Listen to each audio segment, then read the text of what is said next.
Welcome everyone, this is Tactical Lich here, and today we have a very exciting gameplay submission here sent in by a viewer. So, on the High Elves end, we have Mr. Tufel leading the army. A very standard hammer and anvil tactic with a lot of archer support. A front line of rangers backed up by 3 archer unit protected by a couple Silvern Guard. And in the valuable powerhouse units, we have a couple Dragon Princes, one of them the Regiment of Renowned Fireborn with the anti-large and flaming attacks. Leading the army, we have Imric on a horse with his full toolkit basically, as well as a single live mage lying somewhere around the battlefield, right here, on a chariot coming in with regrowth, earthblood, and a couple magic regeneration items.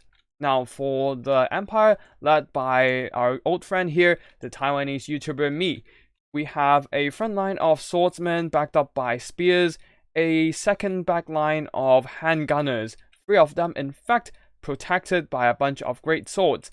At the very far back, we have a couple mortars chevroned up for increased accuracy and reloading time, and protected by single spears and a few Empire cavalry, 2 of them the Empire Knights and 1 of them the Royal Out of Gryphite. A regal blue color on their armor, very badass looking. So, for the leadership of the army, we have 3 single entities here. Light Wizard on a horse, coming in with that net of Amatok and Banishment, as well as the Witch Hunter, providing that accusation missile resistant debuff. Now, for the Lord of the Army, a Huntsman General, really going for that missile spam tactics here. And yeah, that's basically it for the army builds. Now let's get the battle started. The fight opens pretty standardly with a bunch of High Elf infantry pushing forward, as Empire does have the artillery advantage here, especially with the upgraded mortars with increased accuracy.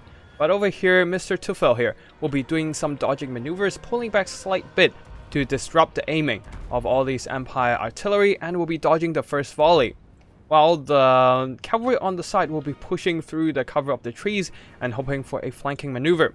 And now the second volley of mortar fire will be coming in, and it seems that Mr. Tufel is just going straight for the charge, braving the explosive bombardment.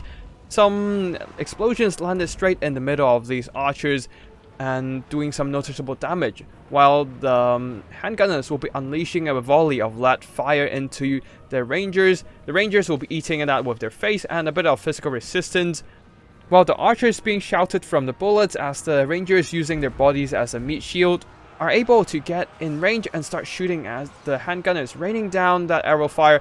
Other Rangers here really just braving the charges of a bunch of Empire Knights, eating some massive impact damage. The Empire player doing a really good job with the cavalry micro here, using the heavy mass of the cavalry and the charge bonus, charging in and pulling back, getting some free damage from the Rangers. But here comes the Dragon Princes with Imric leading the way, pinning down the Empire Knights, forcing them to respawn, and now the Dragon Princes will be charging straight in to these distracted Empire Knights. Regardless of their 110 armor, the AT charge bonus on the Dragon Princes will be doing heavy damage.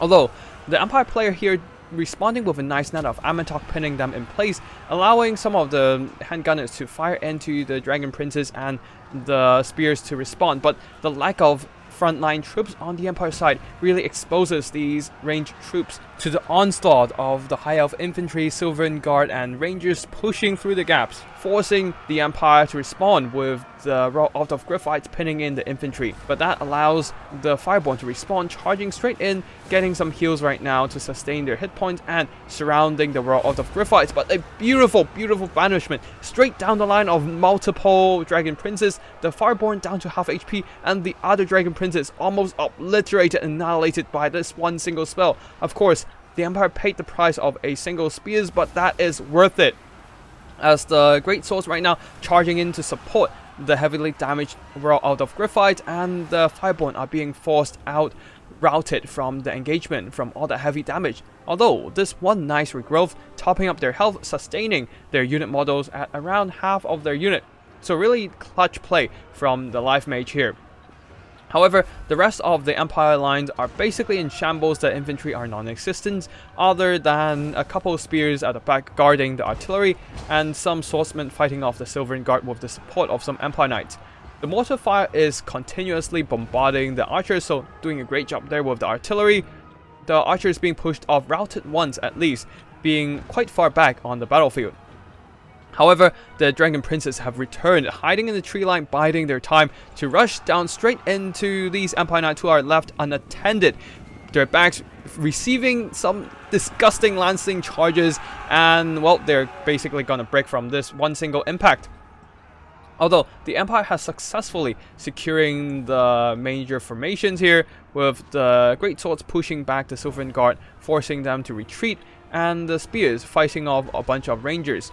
Though the Empire Knights, hoping to run down these scattered archers, are going for a little bit more than they can bargain here, as the Fireborn quickly catching up with their swifter steeds. The Elves obviously has the better breed of horses with 78 speed. Combined with the charging acceleration, they are easily catching up with the Empire horses, who only have meager 66 speed. They're being picked off as the High Elves are quickly backstabbing them, dragging down a few models here and there with their charges. Luckily for the Empire, the handgunners are in position to fire, albeit they're rather tattered right now, but still chipping away some health of the Fireborn and the Dragon Princes. And the raw out of Griphites as well as the Spears will be charging in to support another volley of fire from the handgunners, chipping away some unit models from the Fireborn. A nice net of Ammontok here, pinning these Fireborn in place, but the problem is the handgunners are not in the position to respond to capitalize on this golden opportunity, as the Dragon Princes are being blocked by a bunch of Empire Knights. The poor handguns on the lower ground simply do not have the line of sight.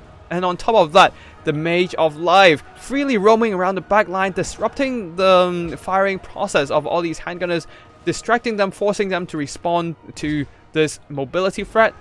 The Light Wizard is pulling back in, hoping to fight off the Mage of Life, but it is way too late, as the net of Ammontok has gone off, and the Mage of Life is just charging back and forth around the handgunners. And with the Empire Knights wavering, soon to be breaking, there won't be anything else to pin down these Dragon Princes, and they will be free to roam around the battlefield once more.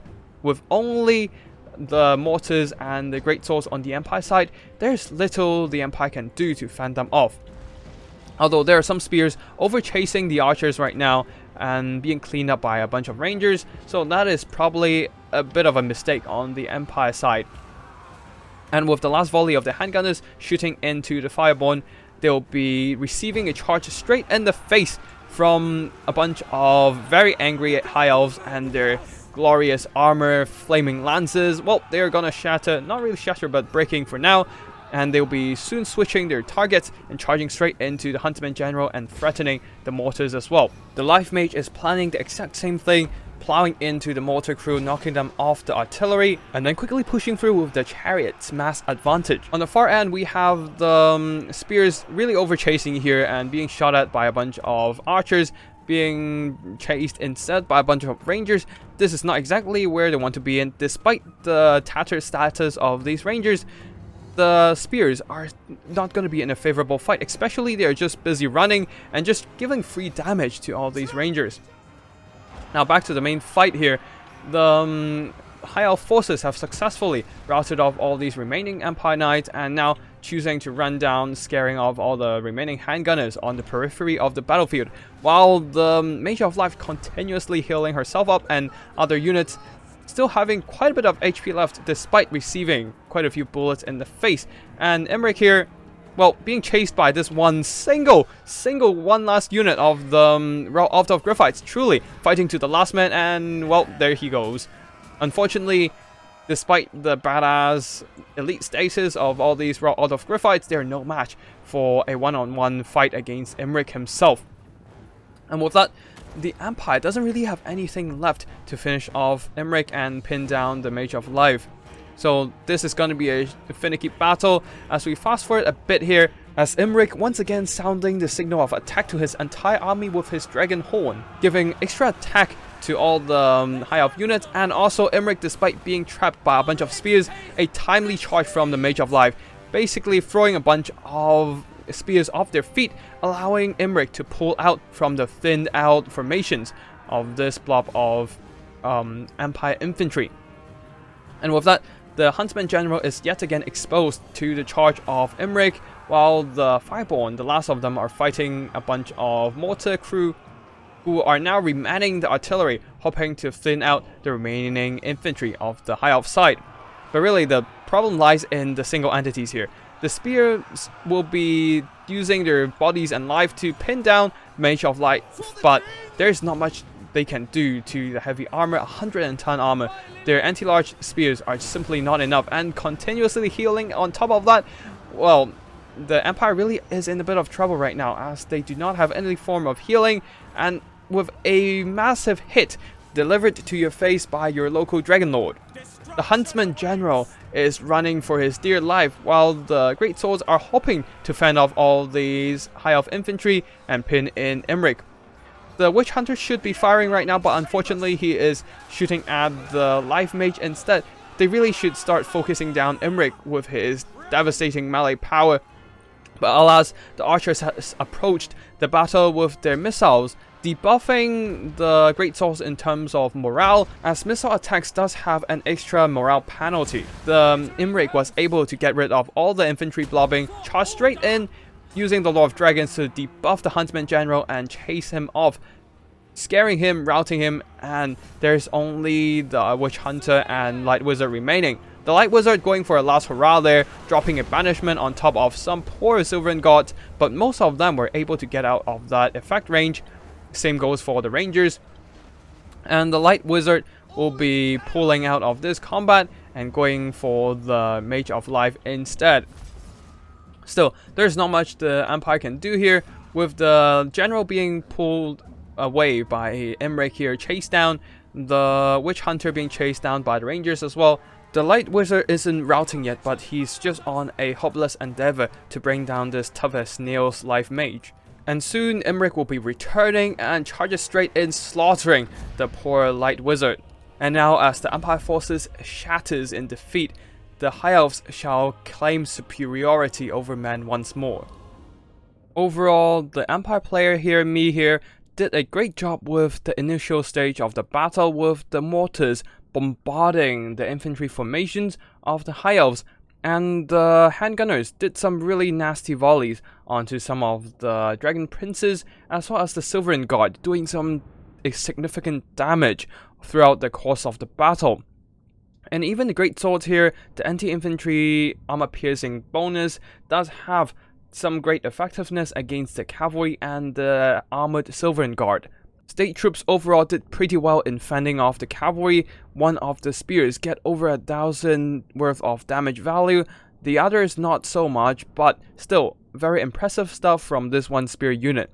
And then the single entities here, dishing out some significant pain against the High Elf units with their armor-piercing shots, and the Light Wizard, over 2,000 value from that one banishment spell right on top of multiple Dragon Princes. But the problem is, the cavalry was not able to finish the job, not getting too much value and unable to chase down the Fireborn, allowing the MVP of the High Elves today, with the Mage of Life, healing up all the health of the Fireborn and the Dragon Princes, using that regrowth to keep them sustained in combat, allowing them to come back and chase down the rest of the Empire Cavalry. And that's not the end of it, as the bloodthirsty Mage of Life, she giveth life and she taketh away, getting 160 kills, 1,770 worth of damage value. There is no damaging spells in her spell kit, so that's all from melee damage.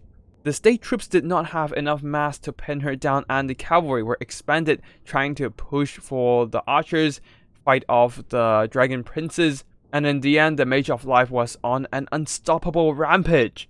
You'd almost think that this healer is not worshipping Isha, the goddess of life and nature in the High Elf pantheon, but instead worshipping Khaine, the god of war.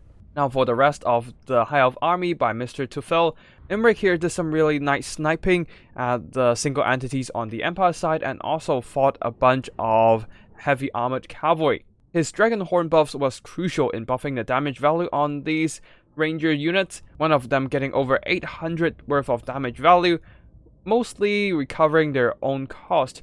As for the Silverin Guard, really solid unit overall, able to beat back a bunch of state troops using their anti-large to drag down some of these roll out of Griffites. As for the archers, they're being bombarded by the increased accuracy of all these mortars, really brutal stuff. They took significant damage, but in the end was able to regroup and shoot up a bunch of poorly beaten great swords, using that morale debuff to rout them from battle.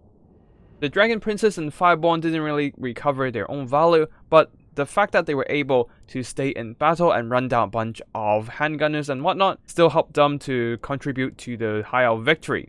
Overall, High Elf casters on chariots is an annoyance to deal with.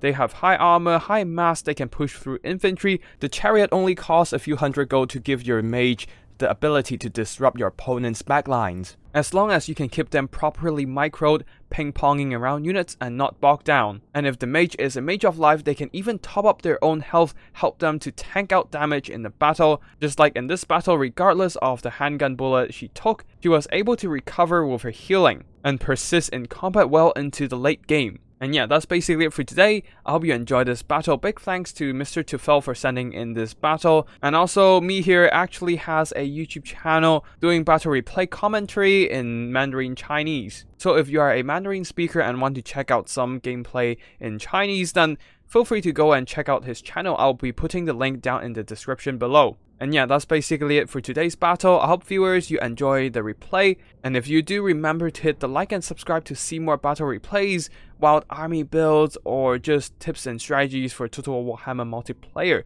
Sometimes I post tactical shitposts and memes as well. And if you have any replays you want to showcase, feel free to join my Discord and send in the replay file, or send in a replay file through my email. I'll be sure to check them out. And yeah, that's basically it for today's battle. Thank you for watching, and I'll see you in the next one.